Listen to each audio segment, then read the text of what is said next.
Patty Simpson with Simpson Math. In this video, we're going to graph an example of an exponential function. Here we have an exponential function where our base is 1/2. And what makes it an exponential function is our variable or our input is in that exponential position. So here we have an exponential function and we're going to graph it. And we know that the domain of our exponential functions can be all real numbers. So when we are graphing with all real numbers, we like to use these same five inputs of -2, -1, 0, 1, and 2. So let's just input those numbers and see what our outputs are. If I input -2, I have 1/2 raised to the -2 power. Well, remember that negative exponent just reciprocates, so I have 1 over 1/2 squared. Well, 1/2 squared is equal to 1/2 times 1/2, which gives me 1/4. So I have 1 over 1/4. Well, remember when we are dividing fractions, this says 1 divided by 1/4. We keep that first number, change our second one change our sign from division to multiplication and flip him, KFC, almost KCF, change flip, or you can just think multiply by the reciprocal. Notice when I do that, I end up with a 4. So when I input -2 here, because I'm reciprocating, I end up with a larger number there. I end up with 4. Let's do that again, and this time input a -1. Well, when I input that -1, again, it's going to reciprocate it, where it's to the first power. So that means I'm just looking at 1 over 1/2, but that is 1 divided by 1/2, or 1 times 2, which gives me 2.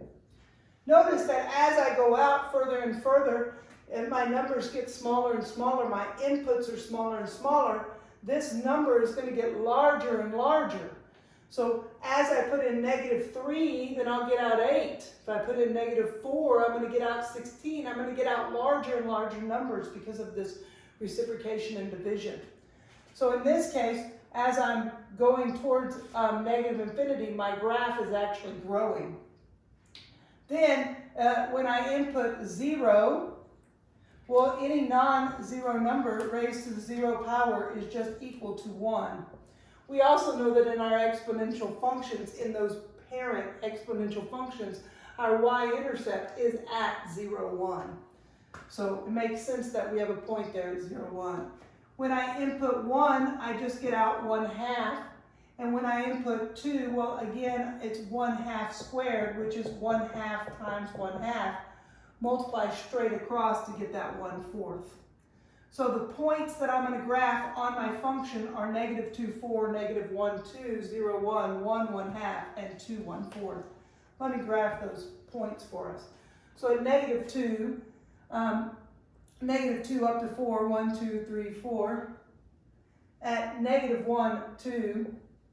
At 0, 1, 1, 1/2, and 2, 1/4. And connect those. Notice that as I get larger and larger, so if I put in 3, I put in 4, that this bottom number is going to get larger and larger. So like if I put in 10, I get 1 over 2 to the 10th. Well, that's a large number down on bottom. That means that my output is a little fraction. If I make that 100, it's even smaller than it was before. But no matter how many zeros I add to it, this number gets smaller and smaller, but it's never going to hit 0. So as my x's approach infinity, my y values approach 0. They get closer and closer to 0 without ever touching it. So on my parent exponential function, I always have a asymptote where y equals 0. Now, notice that this function is different than the ones that we've graphed in past videos. Here we start high and we're coming down low. We call this exponential decay. It starts off decaying rapidly, but then it slows down and yet never quite goes away. Think about as a body decays. You know, in the beginning, you start decaying really, really quickly, but then once you're down to bones, then it slows way down. So that's an example of exponential decay. So I'm going to label my points on my graph, of course, just like you put periods and capitals in your sentences. And then let's graph this next function where we have a transformation. And remember, in our transformations, there's a certain order that we need to go through when we are doing our transformations. So if there's more than one operation to a function, then we have to look at the order of operations for transformations. Remember that the order for those, first we do our horizontal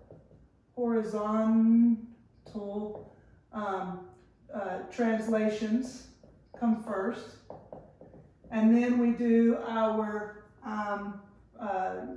stretch, shift, our dilations. I did that the other day too, dilations, and our reflections come next. And then last but not least, we do our vertical translations.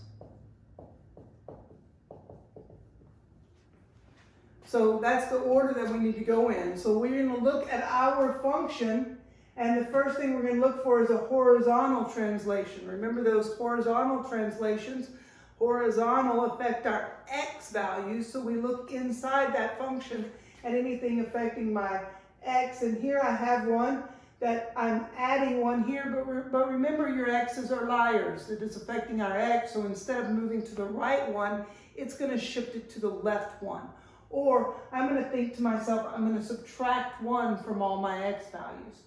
Then there's no dilation. In other words, it's not being multiplied by a number here or there. And there's no reflection. There's no negative number here and no negative number there. But there is a vertical translation. It's going to shift down 4 units. Or you can think of vertical as being on that y, so it affects our y values. We're going to subtract 4 from all our y's. So the parent of this particular exponential function, the parent of him is just this one. So I'm going to start with that parent function. We've already found the points on the parent. You could just take your graph and shift it to the left one and shift it down 4, but I'm going to show it algebraically what's happening. 0, 1, 1, 1/2, and 2, 1/4. Really, I'm taking my parent, and algebraically, we're going to subtract 1 from those, from all of our x values, because that's our horizontal translation. So here, I end up with new x values on this particular function at -3, -2, -1, 0, and 1. Then my y values, well, all my y values are being affected by this -4. I'm going to subtract 4 from all my y values. So I have 4 minus 4 is 0, 2 minus 4 is -2, 1 minus 4 is -3, -4 and a half is -3 and a half. Think of it as 4 minus a half, but then you keep this sign. And then 4 minus a fourth gives you 3 3/4, but there's that negative in there. So now these are the points on this function. -3, 0. I'm going to graph a point at -3, 0. At -2, -2. At -1, -3, -1, -3. At 0, -3 and a half. And at 1, -3 1/4. And just as before, I have an asymptote. That asymptote also shifted down 4 spots. So it was at 0, now it's at 1, 2, 3, 4, and -4. So as my x values approach infinity, my y values are going to get closer and closer to that -4. Here is my exponential decay with some transformations. I'll label some important points here. Here's negative 3, 0. Notice now I have an x-intercept because it did shift down. There's my y-intercept at negative 3, 1/2, my y-intercept. And of course my asymptote has moved down to negative, to where y equals negative 4.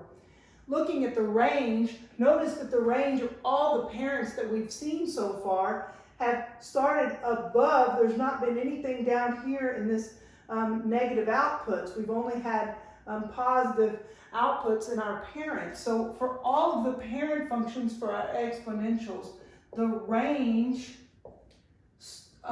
never makes it down to 0. It gets close to 0 but never makes it, and then it goes up to infinity. And that's true for both decay and for growth.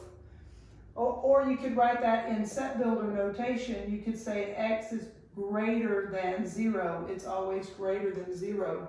But when we do some shifting, our range, we can look at our that ending constant there to help us out to know what our range is going to be. In this case, my range is going to start at that negative 4. Again, it didn't make it down there.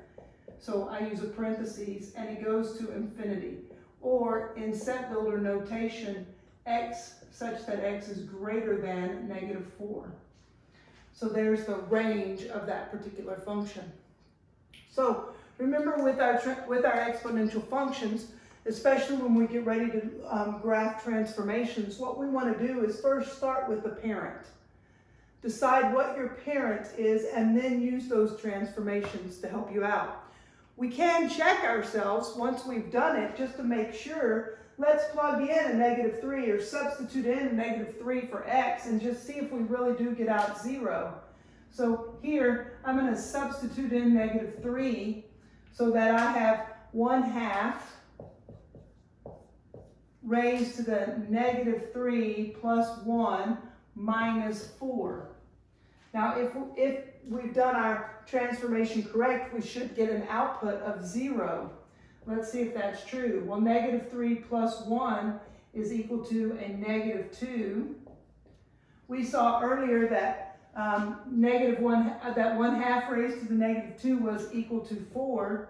So sure enough, we end up with 4 minus 4, which is equal to 0. So when we put in when we put in negative 3, when we input negative 3, we get out 0. So there is a point at negative 3 is 0.